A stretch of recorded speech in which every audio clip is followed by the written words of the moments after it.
नमस्कार मित्रांनो, आजच्या व्हिडिओमध्ये आपण शिक्षक भरतीच्या संदर्भाने, पवित्र पोर्टलच्या संदर्भाने आणि एकंदरच आपली महाराष्ट्र शिक्षक पदभरती आहे त्या संदर्भाने दोन न्यूज आलेल्या आहेत। एक म्हणजे पवित्र पोर्टलवर रजिस्ट्रेशनसाठी विद्यार्थ्यांना होणारा मनस्ताप आणि दुसरं म्हणजे पवित्र पोर्टलवर रजिस्ट्रेशनसाठी जे टेट उमेदवार आहे ज्यांना अपात्र लिस्टमध्ये घोषित करण्यात आलेलं आहे त्या उमेदवारांना न्यायालयाने दिलेला दिलासा।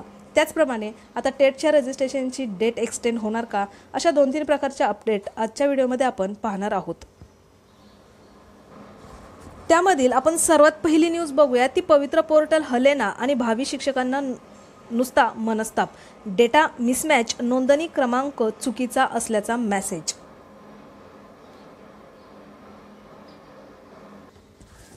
सविस्तर न्यूज बघा। जिल्ह्यासह राज्यातील डीएड बीएड धारक अभियोग्यता परीक्षा देऊन पवित्र पोर्टलद्वारे कायमस्वरूपी शिक्षक भरती होण्याची प्रतीक्षा आहे।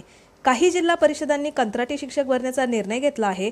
नागपूर जिल्ह्यातही लवकरच भरतीची प्रक्रिया सुरू होणार आहे, परंतु पवित्र पोर्टलवर नोंदणी केलेल्या उमेदवारांना डेटा मिसमॅच दाखवत आहे, तर काहींना रोल नंबर रजिस्ट्रेशन क्रमांक चुकीचा दाखवत असल्याने मनस्ताप सहन करावा लागत आहे।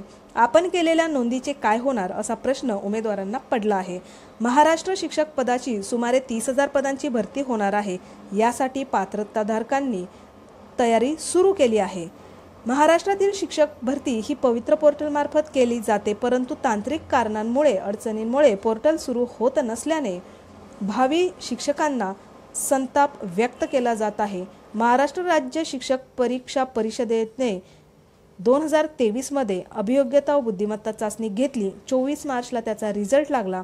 परीक्षा उत्तीर्ण झालेले उमेदवार पवित्र पोर्टलच्या माध्यमातून सद्यस्थितीत माहिती जाणून घेण्याचा प्रयत्न करत आहेत, परंतु पोर्टलवर मिसमॅच डेटा असा मेसेज येत असून पोर्टलवर कुठल्याही प्रकारची माहिती अपलोड करता येत नसल्याच्या तक्रारी नोंदणी केलेल्या डीएड बीएड धारकांच्या आहेत। या संदर्भात जिल्हा परिषदेच्या शिक्षक विभागाकडे तक्रार केली असता या संदर्भात आम्ही पुढे कार्यालयास कळवू असे सांगून विभागीय अधिकारी उडवाउडीची उत्तरे देत असल्याचा संताप पोर्टलवर नोंदणी करणाऱ्यांनी व्यक्त केला आहे। दुसरीकडे नाशिक येथील कार्यालयात या संदर्भात मेल पाठविला, मेसेज पाठवला, परंतु कुठलेही उत्तर मिळत नसल्याची व्यथा नोंदणी करणाऱ्यांची आहे। न्यूज मित्रांनो तुम्हाला समजली असेल। आता पवित्र पोर्टल हलेना, आता बघा या ठिकाणी काय झाले। पवित्र पोर्टल सुरळीत चालू आहे। पवित्र पोर्टल कुठेही ठप्प नाही। ते हलेना म्हणजे ते कंटिन्यू चालूच आहे। पवित्र पोर्टल जसं 1 तारखेपासून 15 तारखेपर्यंत पवित्र पोर्टलवर रजिस्ट्रेशनसाठी संधी उपलब्ध करून दिली, परंतु 1 तारखेपासून ज्या दिवसापासून आणि ज्या मिनिटापासून पवित्र पोर्टल ॲक्टिव्ह आहे त्या मिनिटापासून पवित्र पोर्टल आजही ॲक्टिव्हच आहे। ते कुठेही ठप्प झालेलं नाही।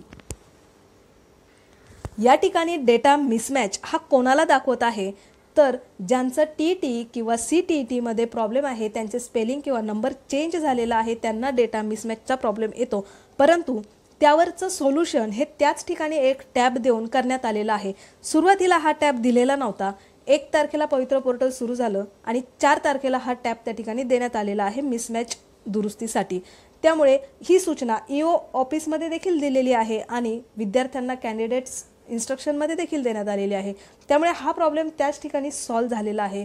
विद्यार्थ्यांना हा प्रॉब्लेम येतो, परंतु त्याचं सोल्युशन देखील त्या ठिकाणी आहे। त्याचप्रमाणे नोंदणी क्रमांक आणि क्रमांक चुकीचा असल्याचा मेसेज।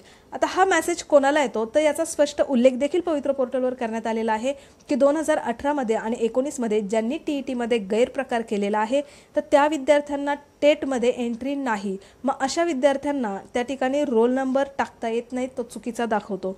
प्लस ज्यांनी टेटची एक्झाम दोन वेळेस दिलेली आहे, 2 वेळेस हॉल तिकीट आलेलं आहे, त्या विद्यार्थ्यांना देखील या ठिकाणी रजिस्ट्रेशन करता येत नाही।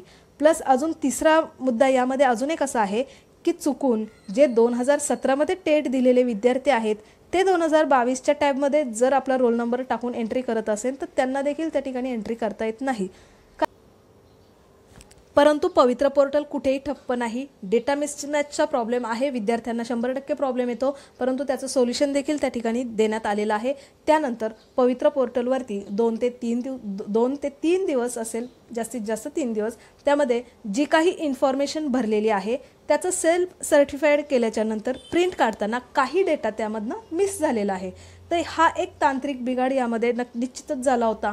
परंतु तुम्ही टाकलेली माहिती ही पुन्हा अनसर्टिफाईड करा तुमचा फॉर्म, आणि भरलेली माहिती तुम्ही बरोबर आहे का चेक करून घ्या, आणि नंतर त्यामध्ये पुन्हा सर्टिफाईड करून प्रिंट ऑप्शन क्लिक करा. त्यामध्ये तुमची इन्फॉर्मेशन ही करेक्ट येते. हा प्रॉब्लेम झाला होता, परंतु तो देखील सॉल्व झालेला आहे, किंवा अशा पद्धतीने तो सॉल्व होतो. त्यामुळे पवित्र पोर्टल कुठेही ठप्प नाही, कारण व्हेरी फर्स्ट डे 1 तारखेला पवित्र पोर्टल चालू झालं आणि त्याच्या 2 दिवस आधी टेस्टिंग झाली. कंटिन्यू तेव्हापासून पवित्र पोर्टलवरती अपडेट आहे, आणि त्याच्यावरची अपडेट मी स्वतः पाहत असते. त्यामुळे पवित्र पोर्टल कुठेही ठप्प नाही. जे काही डेटा मिसमॅचचा प्रॉब्लेम असेल तर तो दुरुस्तीसाठी निश्चितच त्यामध्ये अजून एक अडचण येऊ शकते. त्यावरती पवित्र पोर्टलवर टॅब दिलेला आहे, तो नंतर 4 तारखेला तो ॲड करण्यात आलेला आहे, आधी नव्हता. परंतु असं होऊ शकतं की ज्या विद्यार्थ्यांना दुरुस्ती करून घ्यायची आहे तर त्यावेळेस त्यांना EO ऑफिसला देखील जावं लागतं. मग EO ऑफिस त्या ठिकाणी त्यांचा अधिकारी अवेलेबल देखील असला पाहिजे. त्यांची मीटिंग असेल किंवा कामानिमित्त आजूबाजूला किंवा दुसऱ्या इतर ठिकाणी जर ते गेलेले असतील तर अशा वेळेस विद्यार्थ्यांना अडचण निश्चितच निर्माण होते. परंतु पवित्र पोर्टल कुठेही ठप्प नाही, ते कंटिन्यू चालू आहे. यानंतर आपण दुसरी अपडेट बघूया, ती म्हणजे टेट परीक्षेतील अपात्रांना न्यायालयाचा दिलासा. आता हे जे काही अपात्र विद्यार्थी होते ते कोण होते, तर ज्यांनी 2018-19 मध्ये गैरव्यवहार केला होता आणि ज्यांचं लिस्टमध्ये नाव आहे त्यांना टेटवरती रजिस्ट्रेशनसाठी परमिशन दिलेली नव्हती. तर ते विद्यार्थी जे CTET पास करून आलेले आहेत त्यांनी न्यायालयामध्ये धाव घेतली, आणि त्यांच्या संबंधीची ही न्यूज आहे. न्यूज बघूया आपण. शिक्षक पात्रता परीक्षेत TET गैरप्रकाराचा ठपका ठेवत शिक्षक भरतीच्या टेट परीक्षेत अपात्र ठरवण्यात आलेल्या उमेदवारांना उच्च न्यायालयाने बुधवारी मोठा दिलासा दिला. न्यायमूर्ती सुनील शुक्रे आणि न्यायमूर्ती फिरदोश पुनावाला यांच्या खंडपीठाने पुणे येथील शिक्षण आयुक्तांच्या परिपत्रकालाच स्थगिती देत याचिकाकर्त्या उमेदवारांना 2022च्या शिक्षक भरतीसाठी नोंदणी करण्यास परवानगी दिली आहे. केंद्रीय पातळीवरील TET परीक्षा तसेच शिक्षक अभियोग्यता व बुद्धिमत्ता चाचणी टेट उत्तीर्ण होऊनही विद्यार्थ्यांना 2022च्या शिक्षक भरतीमध्ये सहभागी होण्यास मनाई केली आहे. आता हे परिपत्रक नेमकं काय होतं, तर हे आपण आपल्या चॅनलला याआधी टाकलेलं आहे, जे शिक्षण आयुक्तांचं परिपत्रक होतं. तर त्यामध्ये काय मेन्शन होतं की ज्यांनी TETमध्ये गैरप्रकार केलेला आहे त्यांना शिक्षक भरतीच्या पुढील प्रक्रियेमध्ये बाद करण्यात येत आहे, कायमस्वरूपी बाद करण्यात येत आहे असा उल्लेख त्या ठिकाणी केला होता. परंतु आता या ठिकाणी न्यायालयाने TETचं त्यांचं प्रमाणपत्र आहे ते रद्द करून ते CTET मार्गाने जर येत असतील तर त्यांना न्याय देण्याच्या वाटेवर आहे. यापूर्वी 2018 आणि 2019 मध्ये जाहिरात निघाली होती, त्यावेळी TET परीक्षेत अर्ज करण्यास मज्जाव केलेल्या विद्यार्थ्यांचा 2022च्या शिक्षक भरतीमध्ये विचार केला जाणार नाही असे परिपत्रक पुणे शिक्षण आयुक्तांनी 1 सप्टेंबर 2023 रोजी जारी केले. या परिपत्रकालाच मुंबई, पुणे, कोल्हापूर, बुलढाणा, नंदुरबार आदी विविध जिल्ह्यातील 21 विद्यार्थ्यांनी ॲडव्होकेट सुमित काटे यांच्यामार्फत उच्च न्यायालयात आव्हान याचिका दाखल केली. या याचिकेवर न्यायमूर्ती सुनील शुक्रे यांनी न्यायमूर्ती फिरदोश पुनावाला यांच्या खंडपीठासमोर सुनावणी झाली. यावेळी याचिकाकर्त्या विद्यार्थ्यांच्या वतीने ज्येष्ठ वकील उदय वारुंजीकर यांनी आयुक्तांच्या परिपत्रकाला जोरदार आक्षेप घेतला. शिक्षक भरतीमध्ये विद्यार्थ्यांनी राज्य पातळीवरील TETमधून नाही तर केंद्रीय TETमधून अर्ज केला होता, त्यामुळे त्यांना शिक्षक भरतीसाठी नोंदणी करण्यापासून रोखता येणार नाही असा दावा केला. तर राज्य सरकारने पुणे शिक्षण आयुक्तांच्या परिपत्रकाचे समर्थन केले. मात्र खंडपीठाने विद्यार्थ्यांचा युक्तिवाद मान्य करत शिक्षण आयुक्तांच्या परिपत्रकातील अनुच्छेद 4ला स्थगिती दिलेली आहे. तुम्ही जर न्यायालयाच्या निर्णयांचा जर नीट विचार केला तर प्रत्येक ठिकाणी विद्यार्थ्यांच्या बाजूने, विद्यार्थ्यांच्या दृष्टीने जो पॉझिटिव्ह असेल अशाच ठिकाणी तो न्याय भेटताना आपल्याला दिसत आहे. त्यामुळे आता अशा विद्यार्थ्यांना देखील पवित्र पोर्टलवरती रजिस्ट्रेशन करता येईल.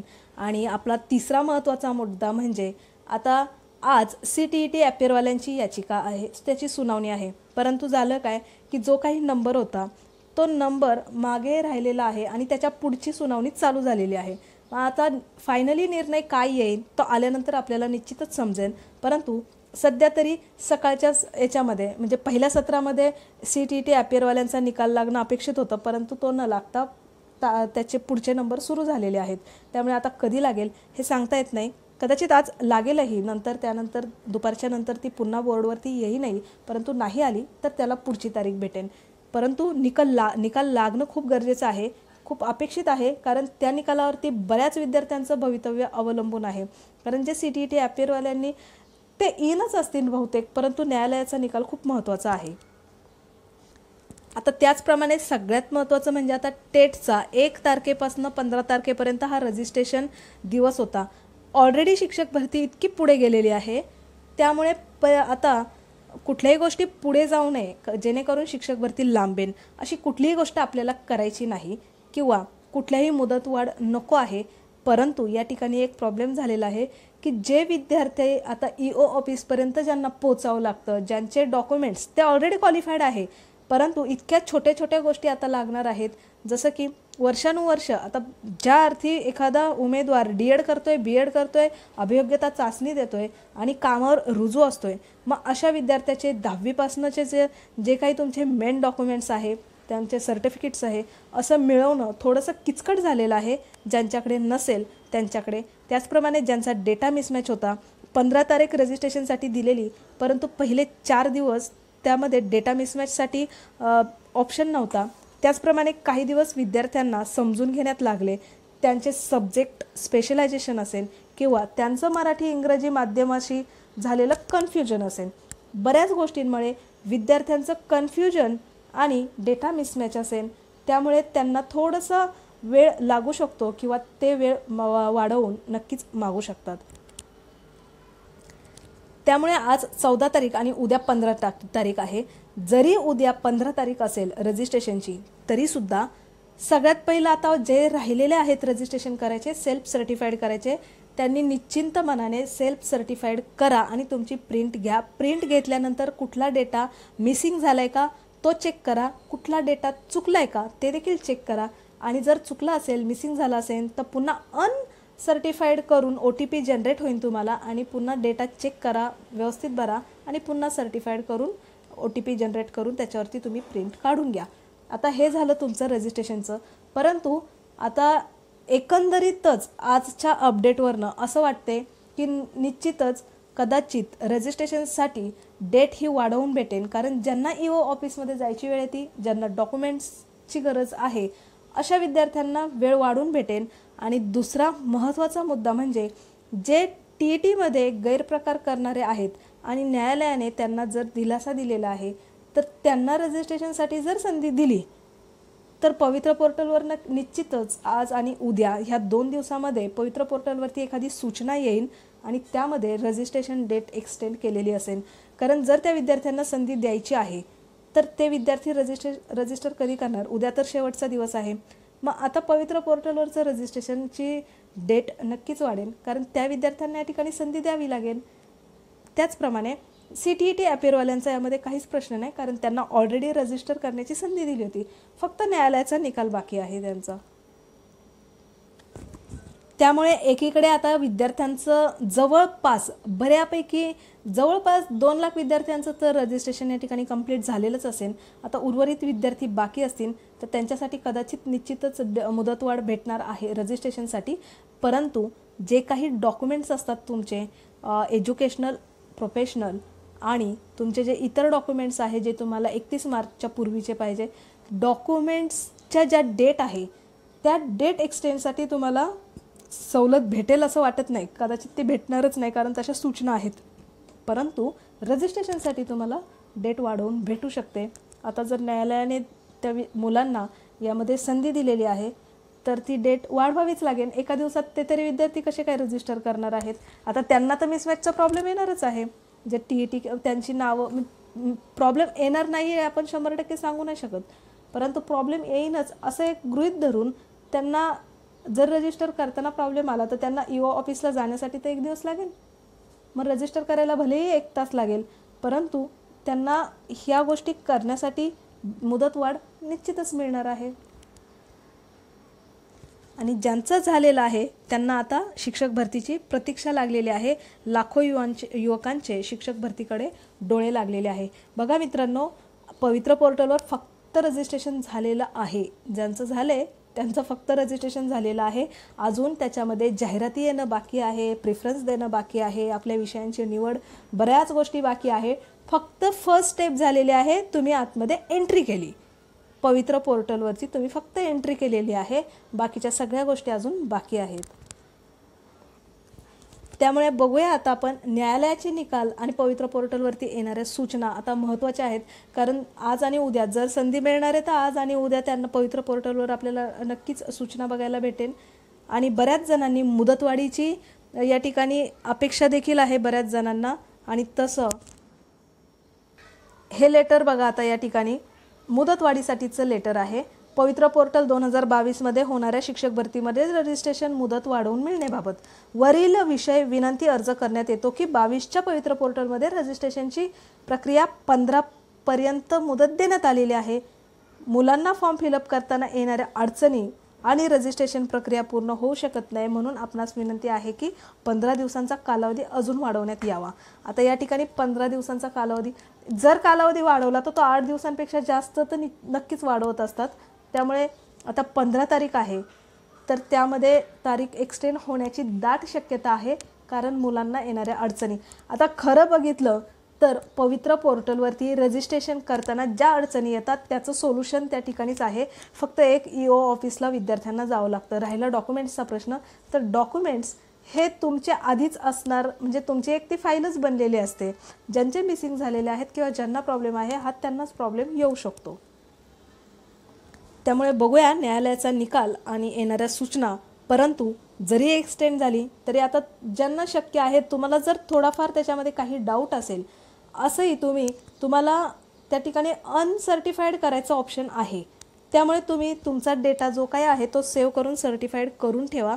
संधी तर मिळेल एक्सटेंडची, परंतु डेट एक्सटेंड नाही झाली तर विसरून जाऊ नका. तुमचा फॉर्म सर्टिफाईड करून घ्या आणि प्रिंट काढून घ्या.